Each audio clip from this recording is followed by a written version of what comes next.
Hi friends, నేను మీ Ashok Kumar, Ashoka Telangana academy.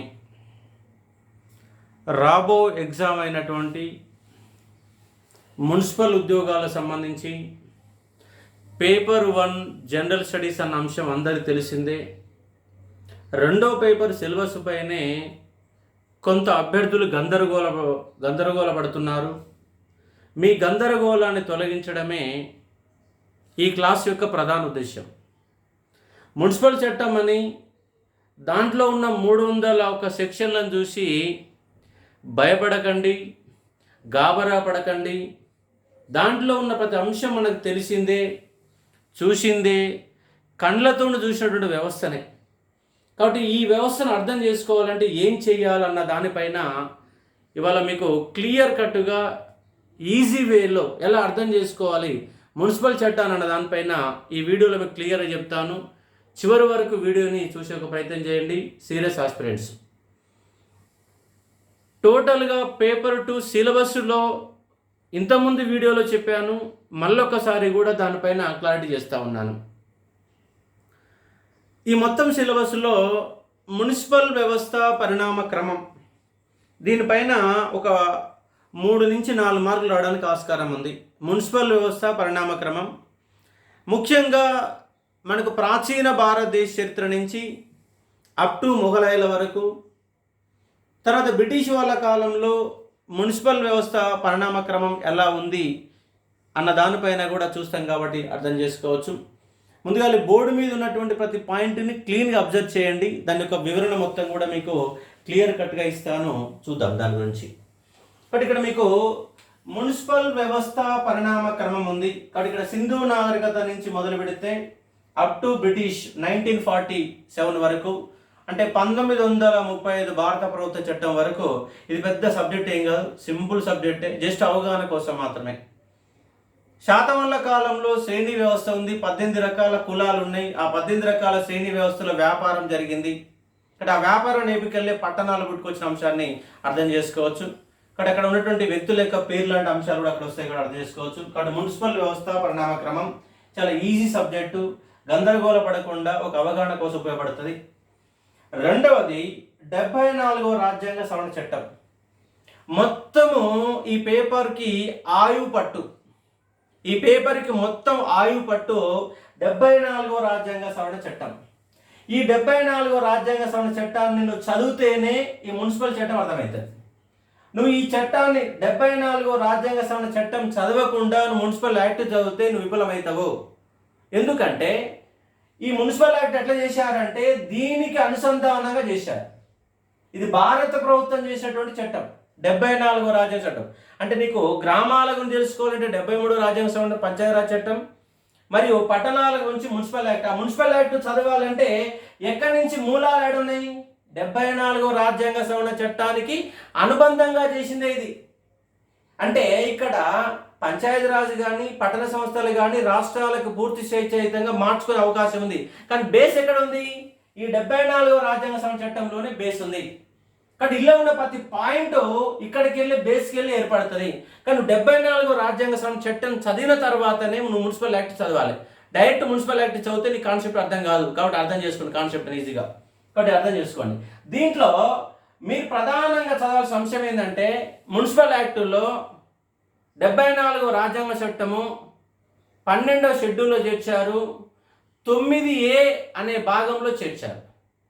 ఈ 74వ రాజ్యాంగ సవరణ చట్టంలో మనకు పట్టణానికి సంబంధించి 18 రకాల అంశాలు చేర్చారు. అదే పంచాయతీరాజ్ చట్టంలో అయితే 29 అంశాలు ఉంటాయి. ఇక్కడ ఈ మున్సిపాలిటీ ఈ యొక్క 74వ రాజ్యాంగ సవరణ చట్టంలో 18 అంశాలు ఉంటాయి. ముందుగా 18 అంశాలని కూలంకుషంగా నీట్గా చదువు. ఆ 18 అంశాలే ఇక్కడ పురపాలక విధులు బాధ్యతల రూపంలో మారిపోతాయి. అంటే 18 రకాల అంశాలు చదివితే వార్డు సభ్యుని యొక్క విధులు బాధ్యతలు ఏంటో కూడా తెలుస్తాయి. అసలు మున్సిపల్ వ్యవస్థ ఏం చేయాలి, what is the duties of municipalities అనే నేపథ్యంలో ఈ 18 రకాల అంశాలు చదవాలి ఫస్ట్. కానీ 74వ రాజ్యాంగ సవరణ చట్టాన్ని ఒక 10 సార్లు చదువు. అన్ని పాలిటీ పుస్తకాలలో ఒక 15 నుంచి 20 పేజీల సమాచారం ఉంటుంది. 20 పేజీలను 10 సార్లు చదువు. ఫస్ట్ ఆఫ్ ఆల్ చదివితేనే నీకు కాన్సెప్ట్ ఐడియాలో వస్తుంది. కాబట్టి ఇక్కడ మీకు ఈజీ వేలో ఏం చేయాలన్న దానిపైన ఒక ఐడియాలో ఇస్తాను, చూసి అర్థం చేసుకొని గాబరా పడకండి. ఎందుకంటే నేను ఒక జర్నలిస్టుగా దాదాపు 14-15 ఏళ్ళు పనిచేశాను జర్నలిస్టుగా. వార్తలు రాసాం. ఏం రాసినాం? మున్సిపాలిటీ గురించి రాస్తాం కదా, మురికి కాళ్ళ గురించి రాస్తాం, వీధి దీపాల గురించి రాస్తాం, పన్నుల గురించి రాస్తాం, పారిశుద్ధ్యం గురించి రాస్తాం. ప్రతి అంశం కూడా మున్సిపాలిటీలో ఉంటుంది, అర్థం చేసుకోవచ్చు. కాబట్టి చదివే విధానం ఏంటో చెప్తే అర్థం చేసుకోండి. కాబట్టి మున్సిపాలిటీ చట్టం అర్థం చేయాలంటే ఫస్ట్ ఏం చేయాలి? 74వ రాజ్యాంగ చట్టాన్ని 10 సార్లు వెనక ముందుకు మొత్తం తిప్పి వ్యవస్థ ఎట్లా వచ్చిందో అర్థం చేసుకో. ఎన్ని రకాల పట్టణ సంస్థలు అంటే 8 రకాల పట్టణ సంస్థలు అర్థం చేసుకో. 18 రకాల అంశాలను చూడు, దాంట్లో ఉన్నటువంటి ఆర్టికల్స్ ఏందో ఆర్టికల్స్ మొత్తం కూడా పరిశీలించు. 10 సార్లు చదివిన తర్వాత మున్సిపల్ చట్టాన్ని మొదలుపెట్టు, అర్థం చేసుకో. నెక్స్ట్ మున్సిపాలిటీ చట్టం, దాని గురించి సవివరంగా ఇక్కడ చూద్దాం. కాబట్టి దాని నుంచి మనం చూద్దాం. మున్సిపల్ చట్టం. మున్సిపల్ చట్టంలోనే వార్డు సభ్యుని యొక్క విధులు బాధ్యత సపరేట్గా వార్డు సభ్యుడు అని ఎక్కడ కూడా పేర్కొనలే. కాబట్టి వార్డ్స్గా విభజించారు కాబట్టి దానికి ఒక అధికారం నియమిస్తారని ప్రభుత్వం నిర్ణయించిన. ఓన్లీ తెలంగాణ రాష్ట్రం మాత్రమే, మిగతా రాష్ట్రాలు ఉందంటే లేదు. తెలంగాణ రాష్ట్రంలోనే పంచాయతీరాజ్ చట్టాన్ని కొత్తగా తీసుకొచ్చారు, మున్సిపల్ చట్టాన్ని కొత్తగా తీసుకొచ్చారు. ప్రతి గ్రామ పంచాయతీకి ఒక పంచాయతీ కార్యదర్శిని పెట్టారు. కాబట్టి మున్సిపాలిటీలు కూడా వార్డు సభ్యుని పెట్టాలని సూత్రప్రాయంగా నిర్ణయించారు. కాబట్టి వెనకో ముందు నోటిఫికేషన్ వస్తాయి. ఫస్ట్ ఆఫ్ ఆల్ గాబరా పడకండి, వస్తుంది నోటిఫికేషన్. కాబట్టి చదవండి, ఫస్ట్ సబ్జెక్ట్ నేర్చుకోండి. రేపే నోటిఫికేషన్ ఆగమవుతారు కాబట్టి సబ్జెక్ట్ నేర్చుకోండి. వార్డు సభ్యుని యొక్క విధులు బాధ్యతలు, మున్సిపల్ చట్టాన్ని చదివితే వార్డు సభ్యుని యొక్క విధులు బాధ్యత అర్థమవుతాయి. 74వ రాజ్యాంగ సభ చట్టంలో 18 అంశాలు చదివితే వార్డు సభ్యుని యొక్క విధుల బాధ్యతల్లో 50% సబ్జెక్ట్ అయిపోతుంది అంతే. డైరెక్ట్గా వార్డు సభ్యుని విధులు బాధ్యతలు ఏంటంటే చదివితే అర్థం కాదు. కాబట్టి ఇక్కడ 18 అంశాలు చూడండి. మున్సిపల్ చట్టంలో వాటి ఏ అంశాలు ఇచ్చారో చూద్దాం. దానితో పాటుగా పట్టణీకరణ వలసలు.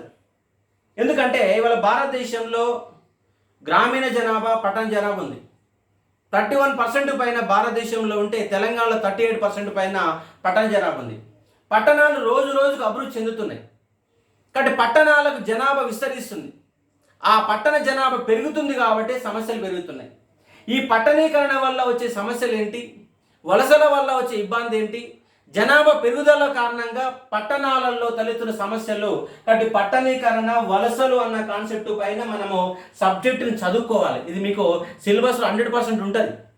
ఎందుకంటే ఒక అంచనా వేస్తున్నాను కాబట్టి దాని ప్రకారం ఉంటుంది, అవగాహన పెంచుకోండి. కాబట్టి పట్టణీకరణ వలసలు ఆ నేపథ్యంలో మీరు సబ్జెక్టుని చదవాలి. మొత్తంగా పట్టణీకరణ వలసలు ఎంత పెరుగుతున్నాయి, ఏ శాతంలో పెరుగుతున్నాయి, సమస్యలు ఏమిటి అన్న కాన్సెప్ట్లో డీటెయిల్గా మనం చూసే ప్రయత్నం చేస్తాం. అదే పట్టణ సంక్షేమ పథకాలు దాదాపు 50 పథకాలు మినిమం వస్తాయండి. 50 పథకాలు వస్తాయి. 50 పథకాల గురించి చదువుకోవాలి కంపల్సరీగా. ప్రతి పథకం పైన అవగాహన ఉండాలి.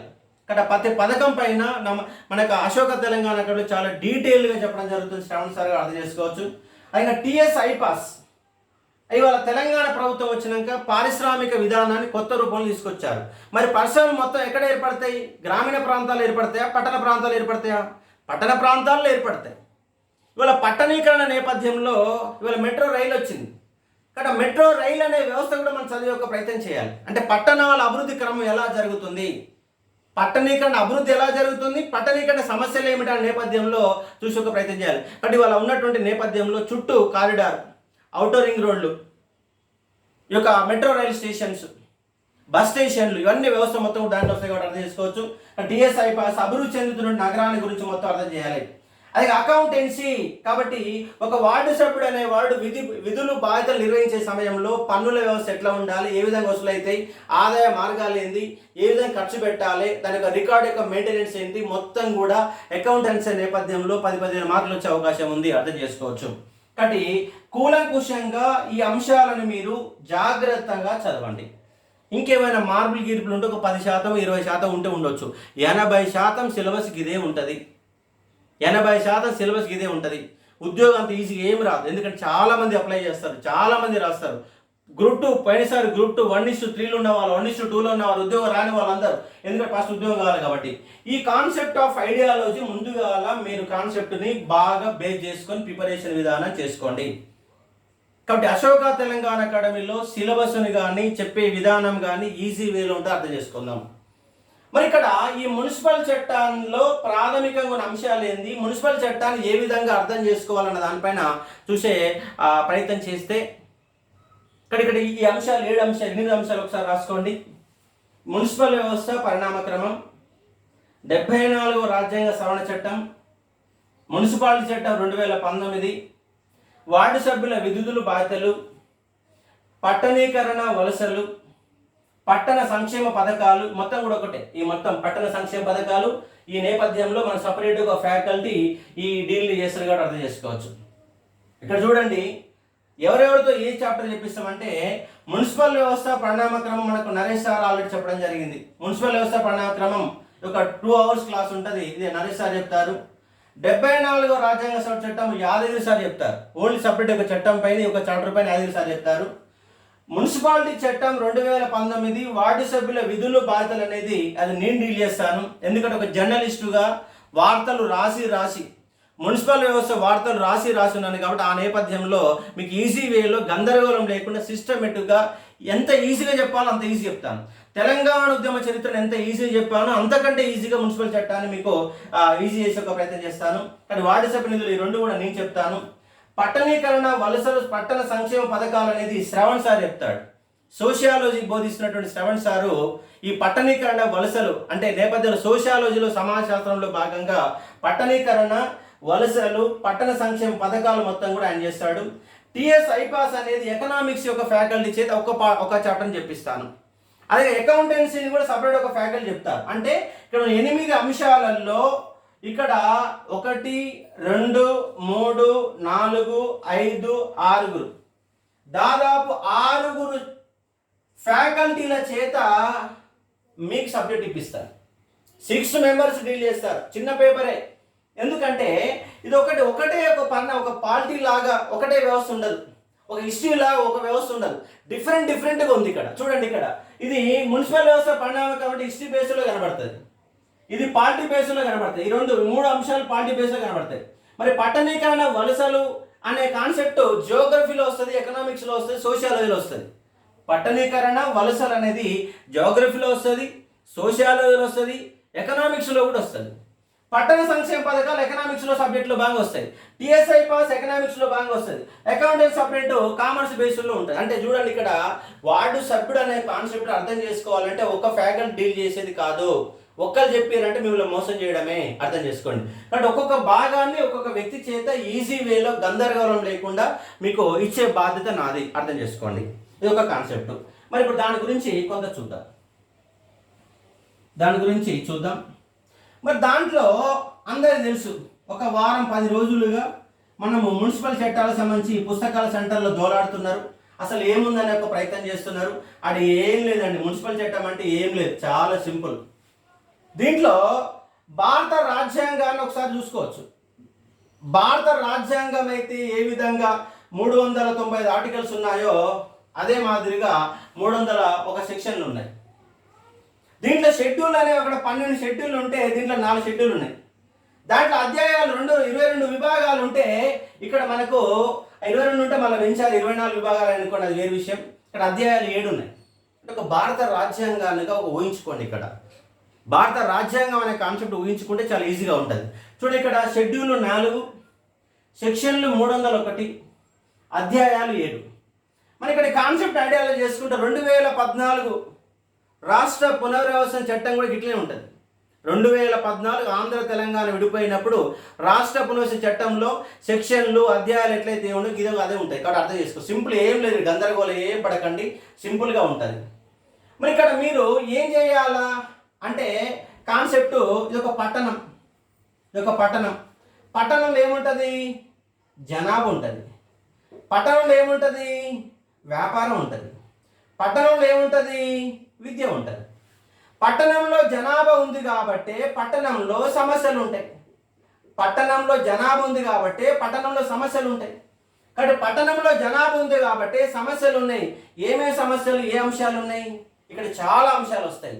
నీటి సరఫరా వస్తుంది, వీధి దీపాలు వస్తాయి, నీటి సరఫరా వస్తుంది, వీధి దీపాలు వస్తాయి, బస్ స్టాండ్లు వస్తాయి, పబ్లిక్ మార్కెట్లు వస్తాయి, శ్మశాన వాటికలు వస్తాయి, జంతు వర్షాలు వస్తాయి, మరణాల లెక్కలు వస్తాయి, జననాల లెక్కలు వస్తాయి, మరణాల లెక్కలు, జననాల లెక్కలు, అదే దోమల నివారణ, దాంతోపాటు పెంపుడు జంతువులు, జంతువుల నిషేధం, వ్యాధుల సంక్రమణ, విపత్తు, అగ్నిమాపకం. అయ్యే మీరు ఇంట్లోకి వెళ్ళి బయటికి వెళ్తే పట్టణంలో ఏం కనబడుతుందో గదే మున్సిపల్ చట్టం కాడ, కొత్తగా ఏం లేదండి. కాబట్టి ఈ సమస్యలని పరిష్కరించడం కోసము ఒక పరిపాలనా వ్యవస్థ కావాలి. ఒక పరిపాలన వ్యవస్థ కావాలి. ఎందుకంటే ఇక్కడ జనాభా ఎక్కువ ఉంది కాబట్టి సమస్యలు ఉందంటే వ్యాపారం ఉంది కాబట్టి పరిశ్రమలు ఉన్నాయి కాబట్టి కాలుష్యం ఉంది, మనిషి అనేవాడికి మినిమం నీడ్స్ కావాలి. నీటి పారుదల కావాలి, డ్రైనేజ్ సిస్టమ్ బాగుండాలి, సీసీ రోడ్లు ఉండాలి, డ్రైనేజ్ ఉండాలి, నీటి పారుదల ఉండాలి. ఇవన్నీ వినియోగించుకుని మనం ఇంటి పన్ను కడతాం, ఇంటి ట్యాక్స్ కడతాం. ఆ ఇంటి ట్యాక్స్ వసూలు చేసుకొని ఆ పురపాలన వ్యవస్థ మొత్తం నడిపిస్తారు. ఈ వ్యవస్థ మొత్తం నడవాలంటే పరిపాలన వ్యవస్థ ఉండాలి. ఆ పరిపాలన వ్యవస్థను ఏం చేశారంటే వార్డు సభ్యులుగా విభజించారు. ఈ వార్డులు విభజించారు కాబట్టి వార్డు సభ్యులు ఉంటారు. అంతమంది వార్డు సభ్యులు కలిపితే ఒక మున్సిపాలిటీ అవుతుంది. ఆ మున్సిపాలిటీ వార్డు సభ్యులందరూ కలిసి ఒక చైర్మన్ ఎన్నుకుంటారు. ఆ వార్డు సభ్యులందరూ కలిసి ఒక వైస్ చైర్మన్ ఎన్నుకుంటారు. కాబట్టి వార్డు సభ్యుడితో పాటు మున్సిపల్ చైర్మన్ లేదా మేయర్ లేదా ఉప మేయర్ లేదా వైస్ చైర్మన్. అంతేకాదు ఏముంది ఇక్కడ ఒక్కొక్క వార్డులో 40 వార్డులు ఉంటాయి, 40 మంది వార్డు సభ్యులు ఉన్నారు, 40 మంది కలిపి ఒక చైర్మన్ ఉంటాడు. ఆ చైర్మన్ ఎట్లా ఎన్నికవుతాడు? ప్రత్యక్ష పద్ధత, పరోక్ష పద్ధత. వాళ్ళ ముఖ్యమంత్రి ఏ విధంగా ఎన్నికవుతున్నాడో వార్డు చైర్మన్ అదే విధంగా ఎన్నికవుతాడు, పరోక్ష పద్ధతిలో ఎన్నికవుతుండు. మరి ప్రత్యక్ష పద్ధతి ఎప్పటి వరకు ఉంది? 2005 సంవత్సరం వరకు ప్రత్యక్ష పద్ధతిలో ఉంది. ఇవాళ పరోక్ష పద్ధతులు నిర్వహిస్తున్నారు. వార్డు చైర్మన్ ఏ విధంగా ఎన్నుకుంటారో ఉప చైర్మన్ అట్లా ఎన్నుకుంటాడు. వార్డు చైర్మన్ కావాలంటే ఏమై ఉండాలి? ఒక వార్డు సభ్యుడై ఉండాలి. ఒక వార్డు సభ్యుడు అయి ఉంటేనే, చట్టసభల్లో ఎమ్మెల్యే ఉంటేనే ముఖ్యమంత్రి కావాలి. ఏదో ఒక చట్టసభలో సభ్యుడే ఉండాలి, ప్రధానమంత్రి కానీ ఎవరు కానీ. సేమ్ అంతే ఇక్కడ వార్డు సభ్యుడు అయినవాడే మేయర్గా లేదా మున్సిపల్ చైర్మన్ అవుతాడు. మరి మున్సిపల్ చైర్ ఎన్నుకునే సమయంలో ఎక్స్ అఫీషియల్ సభ్యులు ఉంటారు. ఎవడా ఎక్స్ అఫీషియల్ సభ్యులు అంటే ఏం పని పాట లేని ఎమ్మెల్యేలు ఎంపీలు అనేవి సభ్యులుగా ఇచ్చారు. ఎంపీలు ఎందుకంటే మేము కూడా ఎన్నికవుతున్నాం కదా, మమ్మల్ని కూడా ఎన్నుకుంటున్నాం కాబట్టి మేము కూడా ఓటేస్తామని ఎక్స్ అఫీషియల్ సభ్యులుగా దాంట్లో పాల్గొని మున్సిపల్ చైర్మన్ పద్ధతిలో ఎన్నుకుంటున్నారు. మొన్న నల్లగొండ జిల్లాలో దామరచెర్లలో రాజ్యసభ సభ్యుల సంబంధం లేని రాజ్యసభ సభ్యులు అక్కడ పేరు నమోదు చేసుకుని టీఆర్ఎస్ పార్టీ ఎక్కువ సీట్లు కొల్లగొట్టింది. ఉత్తమ్ కుమార్ రెడ్డి తన సొంత మున్సిపాలిటీ దగ్గర ఉన్న మున్సిపాలిటీ పిలిపించుకోలేకపోయాడు. ఎందువల్ల అంటే ఎక్స్ అఫీషియో సభ్యుల వల్ల. ఒకటి ఇక్కడ గుర్తుపెట్టుకోండి, మున్సిపాలిటీ ఎన్నిక విధానం చాలా ఇంపార్టెంట్. పురపాలికల ఏర్పాటు, సభ్యుల యొక్క ఎన్నిక విధానము, ఈ అంశాన్ని అర్థం చేసుకుంటే చాలా సింపుల్గా ఉంటుంది. అంతే. ఇది అర్థం చేసుకోవాలంటే ఏం చేయాలంటే, లాస్ట్ టైం ఇంతకుముందు మున్సిపాలిటీలకు ఎన్నికలు జరిగినాయి. ఎన్నికలు జరిగిన సమయంలో నెల రోజుల పాటు పేపర్ తీసి ముందర పెట్టుకో. ఏ విధంగా ఎన్నికయ్యారు, ఏ విధంగా చైర్మన్ ఎన్నుకున్నారు, ఏదో ఉప చైర్మన్ ఎన్నుకున్నారు, ఎక్సెసివ్ సభ్యులు ఎవరు, వార్డు సభ్యుడికి ఉండాలి, అర్హతలు ఏమిటి, ఎమ్మెల్యేకి ఏం అర్హతలు ఉన్నాయి, గీనికి కూడా గదే అర్హతలు ఉన్నాయి. ఎమ్మెల్యే అనేవాడికి 25 ఏళ్ళు ఉండాలి, గీనకి ఎంత ఉండాలి, 21 సంవత్సరం ఉంటే సరిపోతుంది. గదే కదా ఎమ్మెల్యేకు ఉన్న అర్హతలే గీనకు ఉండాలి. అంతే సింపుల్. కాబట్టి పాలిటీని అనుసంధానం చేసుకొని మున్సిపాలిటీ చట్టాన్ని చదవండి, చాలా ఈజీ అవుతుంది. ఒకటే చెప్తున్నా చూడండి, ఇక్కడ మీరు ఈ మున్సిపల్ చట్టాన్ని అర్థం చేసుకోవాలంటే ఈ 3 పాయింట్లు పాటించండి. ఈ 3 పాయింట్లు ఏ పాయింట్లు? నెంబర్ వన్ 74వ రాజ్యాంగ సవరణ చట్టం చదవండి. ఫస్ట్ ఆఫ్ ఆల్ మున్సిపల్ చట్టాన్ని చదవాలంటే 74వ రాజ్యాంగ సవరణ చట్టాన్ని 10 సార్లు చదివిన తర్వాత దీన్ని మొదలుపెట్టు, అప్పటిదాకా మొదలుపెట్టకు. రెండో పాయింట్ ఏంటంటే, ఇవాళ మీకు జిల్లా ట్యాబ్లైడ్ న్యూస్ పేపర్లో జిల్లా పేజీలు ఉంటాయి, జిల్లా ట్యాబ్లైడ్లు ఉంటవి.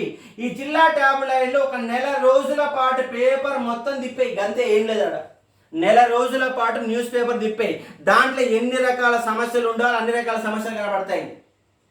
ఒకడ సీసీ రోడ్డు పాడైంది అంటాడు, ఒకడ గుంతలు పడ్డాయి అంటాడు, ఒకడ మురికాలు అంటాడు, ఒక డంపింగ్ యార్డ్ అంటాడు, డంపింగ్ యార్డ్ లేక వాసన వస్తుంది అంటాడు, ఒక డంపింగ్ యార్డు, పొడి చెత్త అంటాడు, తడి చెత్త అంటాడు. నిన్న మన గవర్నమెంట్ చెట్లు పెడుతున్నది, ఇంటింటికి ఒక చెట్టు పెట్టాలంటున్నాడు, ఇంటి ముందర ఒక ఇంకుడు గుంత పెట్టాలంటున్నాడు. ఎందుకంటే మురికి అనేది బయటికి పోకుండా నిల్వ నీటి ఉండడం కోసం పచ్చదనం పెంచాలంటున్నాడు. మున్సిపల్ యాక్టులో స్వచ్ఛందంగా పేర్కొన్నారు. 24వ సెక్షన్ పచ్చదనం గురించి చెప్తుంది, చెట్ల పెంపకం గురించి చెప్తుంది. దాంట్లో 85% మొక్కలు బతకాలి. మొక్కలు బతకకపోతే ఇక్కడ కార్పొరేటర్ పదవి పోతుంది, కౌన్సిలర్ పదవి పోతుంది, వార్డు సభ్యుడు పదవి పోతుంది. ఎన్నో సెక్షన్? 24వ సెక్షన్ చెప్తుంది. అంతే, ఏం లేదు ఆడ. కాబట్టి జిల్లా ట్యాబ్లైడ్ మొత్తం ఒక నెల రోజుల పాటు న్యూస్ను పరిశీలించు, సింపుల్గా అర్థమవుతుంది. ఎందుకంటే మున్సిపాలిటీలో ఎన్ని రకాల సమస్యలు ఉన్నాయో చూసుకో, ఆ సమస్యల పరిష్కారం ఏంటో చూసుకునే ఒక ప్రయత్నం చేయవచ్చు. సమస్యలకు పరిష్కారం ఏందో కూడా కనుక్కునే ఒక ప్రయత్నం చేయవచ్చు, అర్థం చేసుకోవచ్చు. కాబట్టి నెల రోజుల పాటు జిల్లా పేపర్లని ఇప్పటి సంధిని చెప్పేది ఒకటే, డిసెంబర్ దాకా ఒక 2 నెలల పాటు ఇప్పటిదాకా మీరు ఎప్పుడు కూడా మెయిన్ పేపర్ చదువుతారు, జిల్లా టాబ్లెట్స్ చదవరు. ఇప్పుడు ఏం చదవాలి? జిల్లా టాబ్లెట్స్ చదవాలి. ఎందుకంటే దాంట్లో మొత్తం మున్సిపాలిటీలో మొత్తం సమస్య మురికి కుంప మొత్తం రోజు వార్తల రూపంలో వస్తుందాడ. పందుల పంచాయతీ వస్తుంది, దోమల పంచాయతీ వస్తుంది. ఇవాళ పట్టణాలలో కరోనా వచ్చింది, కరోనాకు ఎలాంటి చర్యలు తీసుకుంటున్నారు, ఎక్కడెక్కడ కమ్యూనిటీ హెల్త్ సెంటర్లు ఏర్పాటు చేశారు. దానికి సంబంధించిన అంశం ఏంటి? వ్యాధుల సంక్రమణ అని చెప్పేసి ఒక సపరేట్ సెక్షన్ ఉంది, వ్యాధుల సంక్రమణ సెక్షన్ ఉన్నది, అర్థం చేసుకో. దోమల నివారణ గురించి ఉన్నది, మురికి కాలువల నిర్వహణ ఉన్నది, డంపింగ్ యార్డ్ల గురించి ఉంది, మార్కెట్ల గురించి ఉంది, బస్ స్టాప్ల గురించి ఉంది. ఓడన్న సందును ఆక్రమించుకుంటే, బజార్ను ఆక్రమించుకుంటే ఏ చర్యలు తీసుకోవాలో ఉన్నది. కదే బయటికి వెళ్ళు, ఒక్కసారి మున్సిపాలిటీ అనే ముఖ చిత్రాన్ని కళ్ళు మూసుకొని చూడు, మొత్తం కనబడుతుంది నీకు. అంతే, ఏం లేదు మున్సిపల్ చట్టంలో. చాలా మంది భయపెడుతారు, ఇట్లా ఉంటుంది అట్లా ఉంటుంది, ఎట్లా లేదు, ఇంతే ఉంటుంది సబ్జెక్టు. సింపుల్గా మీకు ఎలాంటి ఈ సబ్జెక్టుని ఎంత ఈజీగా, తెలంగాణ ఉద్యమం ఎంత ఈజీ చెప్పాడు అంత ఈజీ చెప్తాను. ఎందుకంటే ఇవన్నీ రాసి ఉన్నాం. కాబట్టి ఈ అన్నిటిలో మొత్తం మున్సిపాలిటీ చట్టంలో పురపాలికల ఏర్పాటు, సభ్యుల ఎన్నిక విధానం 2వ అధ్యాయంలో చాలా ఇంపార్టెంట్. మొదటి దాంట్లో ఏం లేదు, చట్టం అర్థం నిర్వచనం ఉంది. దాంట్లో ఒక 108 పదాలు ఇచ్చారు. మురుగు అంటే ఏంది, చెత్త అంటే డంపింగ్ యార్డ్, కమిషనర్ అంటే ఏంది, ఎన్నికల కమిషన్ అంటే ఏంది, వివిధ రకాల పదాలు ఇచ్చారు. పదాలు మొత్తంలో ఇక్కడ 108 పదాలు ఇస్తే 108 పదాలలో నీకు 100 పదాలు తెలుసు. 100 పదాలు అర్థం ఆల్రెడీ తెలుసు, ఎందుకంటే చూసినా కాదు, రోజు తిరిగినా కాబట్టి. ఆ 100 పదాలు ఇస్తే ఒక 8 పదాలు ఉంటాయి. ఆ 8 పదాలు ఏంది ఒకసారి రాసుకుందాం, నీట్గా అర్థం చేసుకుందాం. మున్సిపల్ చట్టాన్ని ఎప్పుడు ప్రవేశపెట్టారు?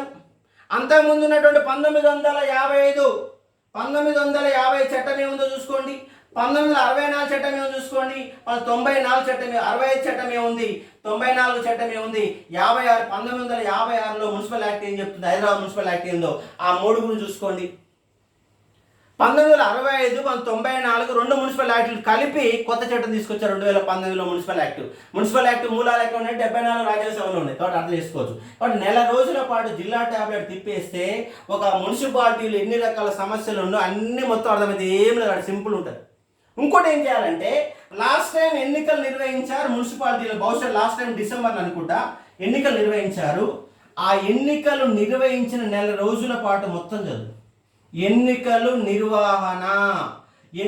నిర్వహణ అంటే రాష్ట్ర ఎన్నికల కమిషన్, ఎన్నికల నిర్వహణ, పురపాలికల ఏర్పాటు, సభ్యుల ఎన్నిక విధానం, ఈ 2 అంశాలు ఎన్నికల నిర్వహణ గురించి మొత్తం అర్థమవుతాయి.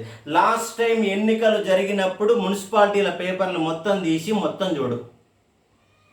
ఓటర్ లిస్ట్ అంటే ఏంది, ఎట్లా తయారు చేస్తారు, ఫోటో గుర్తింపు కార్డు ఎట్టిస్తారు, బూత్ ఎట్లా ఏర్పాటు చేస్తారు, బూత్లో సభ్యులు ఎవరు, బూత్లో పార్టీల యొక్క ఏజెంట్ ఎట్లా కూర్చోవాలి, బూత్ను ఆక్రమించుకుంటే ఏం చేయాలి, బూత్లో ఇంకు పోస్తే ఏం చేయాలి, ఇవాళ మిషనరీల మీద ఓటేస్తున్నాం, ఆ ఓటింగ్ విధానం ఏంది, ఓటర్ లెక్కింపు ఏంటి, దాంట్లో ఎక్స్ సభ్యుడు ఎవరు, మొత్తం ఎన్నికల వ్యవస్థ, రాష్ట్ర ఎన్నికల వ్యవస్థ మొత్తం వస్తుంది.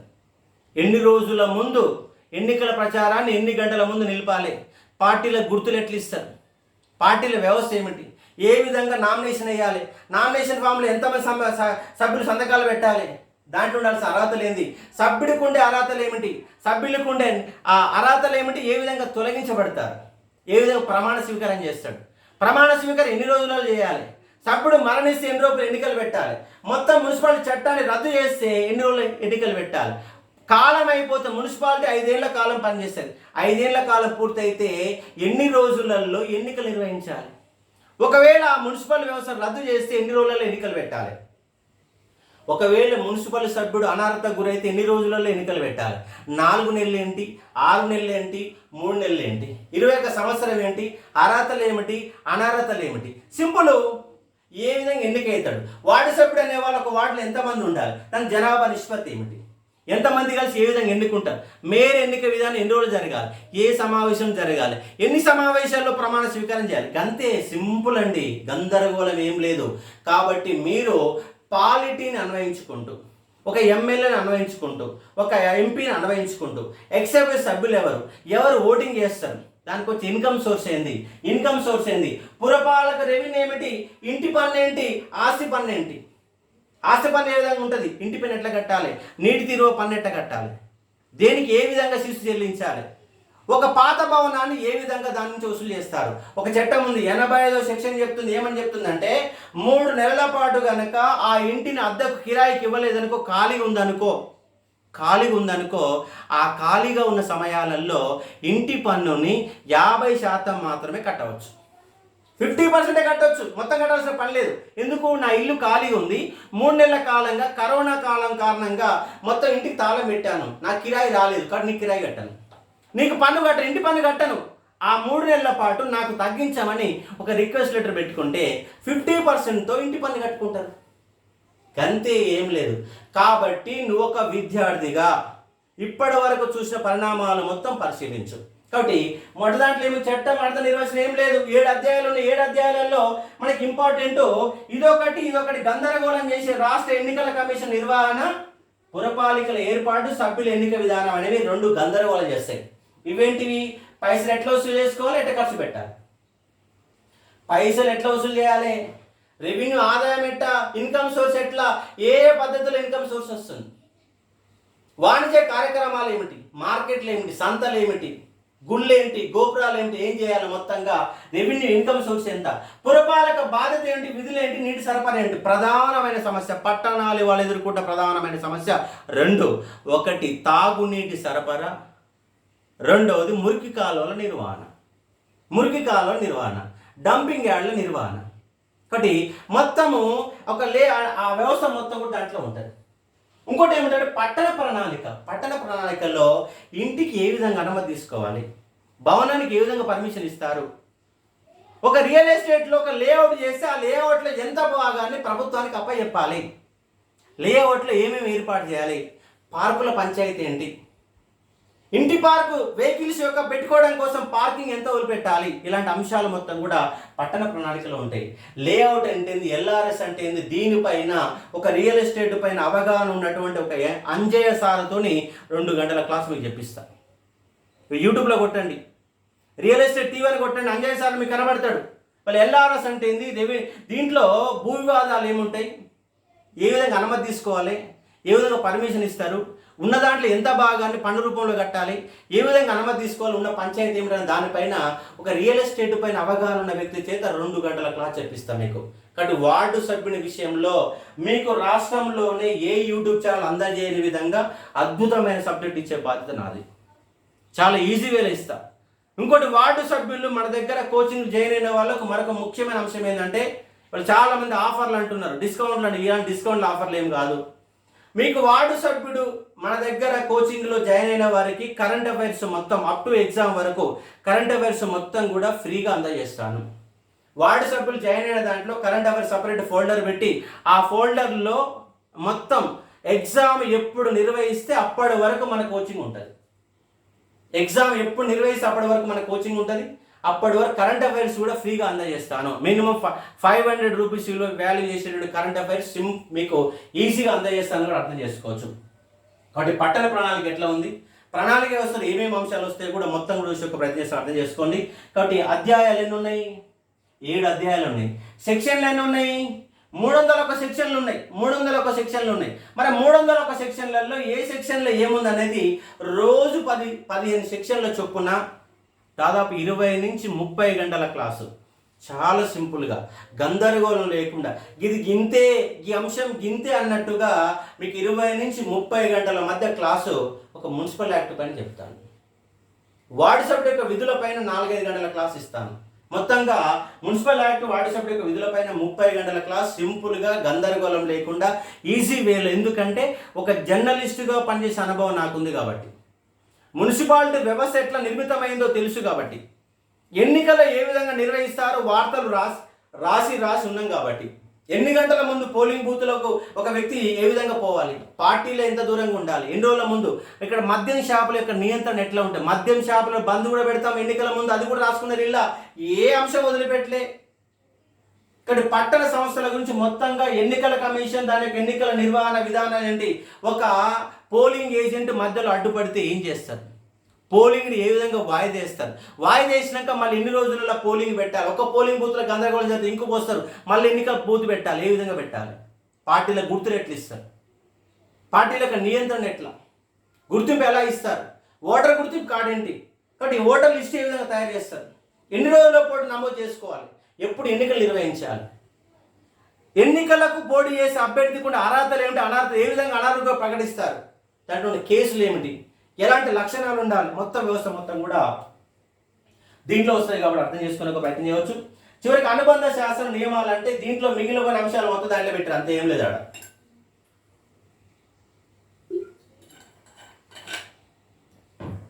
ఇక్కడ అర్థం చేసుకునే ఒక ప్రయత్నం చేయండి. అదేవిధంగా ఇక్కడ మున్సిపాలిటీలు, రాష్ట్ర వ్యాప్తంగా ఉన్న మున్సిపాలిటీలు 128 మున్సిపాలిటీలు ఉన్నాయి. కార్పొరేషన్లు 12 ఉన్నాయి ప్లస్ 1. ఇది హైదరాబాద్ హెచ్ఎండిఏ యొక్క పరిధి వస్తుంది. కాబట్టి ఈ మున్సిపల్ చట్టం అనేది దీనికి వర్తించదు. కాబట్టి మొత్తంగా 140 అనే అంశాలకు మున్సిపల్ చట్టం వర్తిస్తే హైదరాబాద్ దానికి వర్తించాయి. కాబట్టి 12 + 13 అవుతున్నాయి. మున్సిపల్ కార్పొరేషన్లు ఉన్నాయి. ఎన్ని కార్పొరేషన్లు? 12 కార్పొరేషన్ల యొక్క వ్యవస్థ ఏమిటి, దానికి పంచాయతీ ఏందో మొత్తం కూడా చూస్తాం. కాబట్టి అర్థం చేసుకోవచ్చు. పురపాలికల విధులు ఏంటి, ప్రధానంగా విధులు ఏమేమి చేయాలి, ఏ అంశాలు ఉన్నాయి, అంశాల పైన మొత్తం కూడా మనం చూస్తాం. కాబట్టి గుర్తుపెట్టుకోవచ్చు. ఎన్ని అంశాలు మొత్తం కూడా పరిశీలిస్తాం. అందుకే సభ్యుల అనర్హతలు అనేవి ఇక్కడ ఇచ్చే సందర్భాలు. కాబట్టి ఈ యొక్క పట్టిక, ఈ అధ్యాయాలు ఎన్ని ఉన్నాయి, సెక్షన్లు ఎన్ని ఉన్నాయి, షెడ్యూల్ ఎన్ని ఉన్నాయి, ఒక పట్టిక గుర్తు పెట్టుకుంటే మనకు 1 మార్క్ వస్తుంది. 100% మార్క్ వస్తుంది. మొత్తంగా 300 సెక్షన్లు ఉంటే కనీసం 30 నుంచి 40 సెక్షన్లు మనము గుర్తు పెట్టుకునే ఒక ప్రయత్నం చేయాలి. ఉదాహరణకి ఇంతకుముందు చెప్పాను, 24వ సెక్షన్ ఏం చెప్తుందంటే గ్రీన్ బడ్జెట్ గురించి చెప్తుంది, చెట్ల పెంపకం గురించి చెప్తుంది, గ్రీనిటీ ఏ విధంగా పెంచాలో, పార్కుల యొక్క నిర్వహణ గురించి చెప్తుంది. కాబట్టి పార్కుల యొక్క వ్యవస్థ కూడా దీంట్లో ఉంది. 7వ సెక్షన్ ఏం చెప్తుంటే రిజర్వేషన్ల గురించి చెప్తుంది. ఉదాహరణ క్వశ్చన్ ఏమంటారంటే మున్సిపాలిటీలలో, స్థానిక సంస్థలలో మహిళలకు ఉన్నటువంటి రిజర్వేషన్ ఎంత? నెంబర్ ఏ, శాసనసభలో పార్లమెంటుల్లో ఉన్న ప్రకారం రిజర్వేషన్లు కల్పిస్తారు. శాసనసభలో పార్లమెంట్లో రిజర్వేషన్ల ప్రకారం మహిళలకు కేటాయిస్తారు. బి 75% రిజర్వేషన్లు ఇస్తారు. సి 50% రిజర్వేషన్లు ఇస్తారు. డి 33% రిజర్వేషన్లు ఇస్తారు. మరి స్థానిక సంస్థలలో మహిళలకు ఎంత రిజర్వేషన్ ఇస్తారు? వల్ల 50% ఉండదండి. ఎమ్మెల్యేకి రిజర్వేషన్ లేదు, ఎంపీకి రిజర్వేషన్ లేదు. 1/3 బిల్లు పార్లమెంటు మెట్లు ఎన్నోసార్లు ఎక్కినా వీగిపోయింది.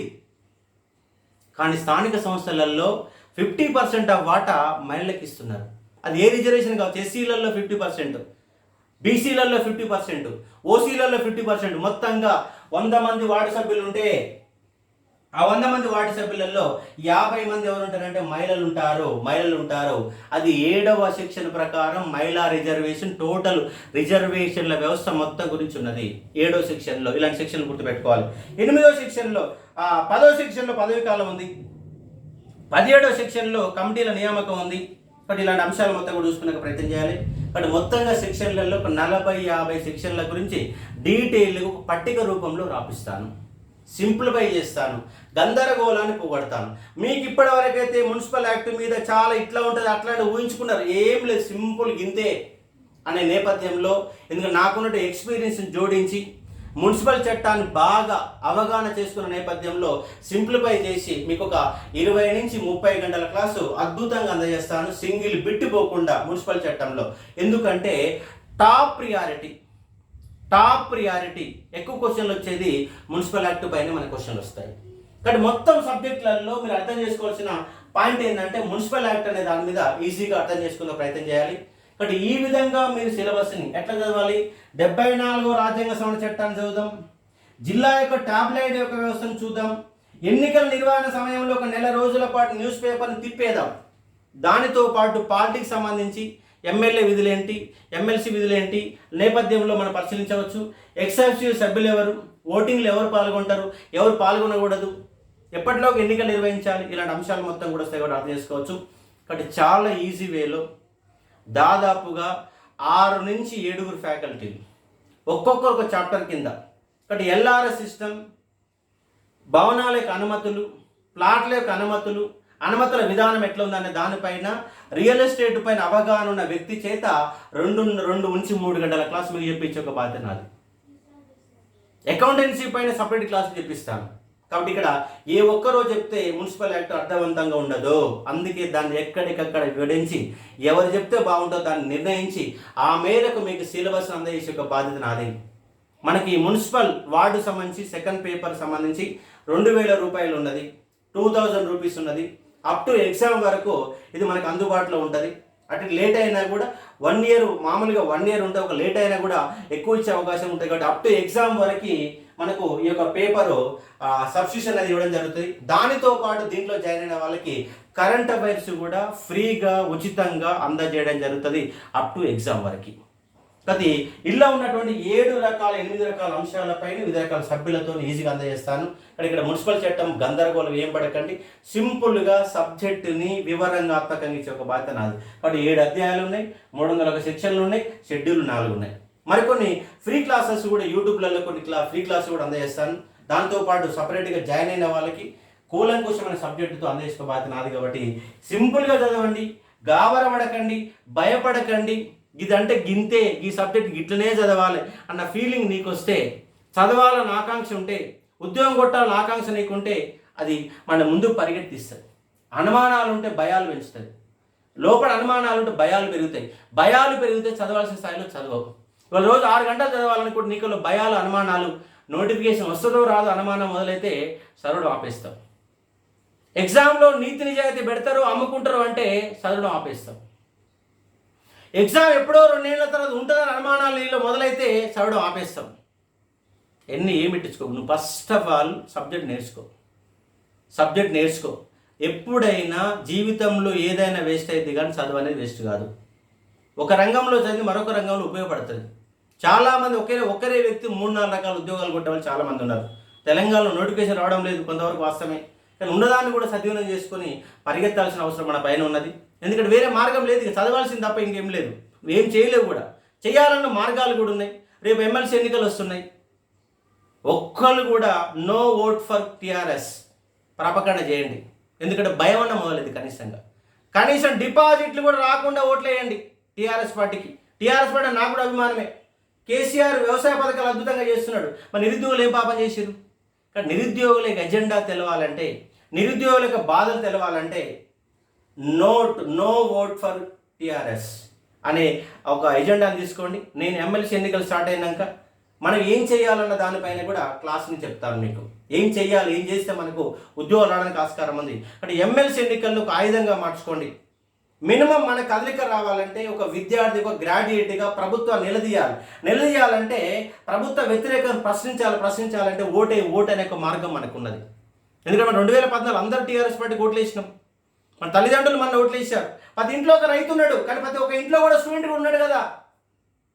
రైతు రాజ్యం రావాలి. మరి విద్యార్థులకు ఏం పాపం చేసారు? మరి ప్రతి ఇంటిలో ఒక రైతు ఉంటే ప్రతి ఇంటిలో కూడా విద్యార్థి ఉన్నాడు. రైతుల కంటే విద్యార్థుల సంఖ్య ఎక్కువ. మరి విద్యార్థులు ఏం పాపం చేశారు? ఇవ్వాల్సిన బాధ్యత నీకు లేదా? 33 జిల్లాలు ఏర్పాటు చేశారు, సంఘాలకు ఏర్పాటు చేశారు 33 జిల్లాలు. మరి ఇక్కడ ఉద్యోగాల వ్యవస్థ పైన కూడా ఫైట్ చేయాల్సిన అవసరం ఉంది. ఈ వచ్చినాన్ని ఉపయోగించుకుందాం. కరోనా అయిపోయిన మరుక్షణంలో వచ్చే ఉద్యమమే నిరుద్యోగ ఉద్యమం. కంపల్సరీ స్టార్ట్ అవుతుంది. మీరు ఏం భయపడకండి, పరిగెత్తుదాం, ఆలోచన రూపంలో మార్చుకుందాం, ఏదో ఒకటి సాధించే ఒక ప్రయత్నం చేద్దాం. కాబట్టి అవగాహనతో ముందుకెళ్ళే ఒక ప్రయత్నం చేయవచ్చు. ఇది ఉన్నటువంటి కాన్సెప్ట్. కాబట్టి వార్డు సభ్యులలో జాయిన్ అయిన కరెంట్ అఫైర్స్ అనే క్లాసెస్గా ఫ్రీగా వస్తుంది. సబ్జెక్ట్ ఇన్డెప్త్ ఆఫ్ కాన్సెప్ట్ ఇవ్వడం జరుగుతుంది. యూట్యూబ్ ఛానల్ ఫాలో కాండి. కొన్ని క్లాసెస్ మున్సిపల్ చట్టాలకు సంబంధించిన ఫ్రీ క్లాసెస్ కూడా కొన్ని దాదాపుగా ఒక 30 to 40% ఆఫ్ యూట్యూబ్లో కూడా ఫ్రీ క్లాసెస్ అందజేయడం జరుగుతుంది. కాబట్టి అవగాహన పెంచుకోండి. మున్సిపల్ యాక్ట్ పైన, సిలబస్ పైన ఫస్ట్ క్లారిటీ తెచ్చుకోండి. చదవడం తర్వాత ఫస్ట్ సిలబస్ పైన క్లారిటీ ఉండాలి. సిలబస్ను 10 అంశాలు చూడాలి. ఈ అంశాలు ఎక్కడ దొరుకుతాయో కూడా చూసుకునే ఒక ప్రయత్నం చేయాలి. అర్థం చేసుకోండి. ఇది వాళ్ళ క్లాస్. మరో క్లాస్లో మళ్ళీ కలిసి ఒక ప్రయత్నం చేద్దాం. కాబట్టి సబ్జెక్టుని ఇన్డెప్త్ ఆఫ్ కాన్సెప్ట్ చదవండి, ఉద్యోగాలు కొట్టే ప్రయత్నం చేయండి. Thank you. మరో క్లాస్లో మళ్ళీ కలుస్తాం.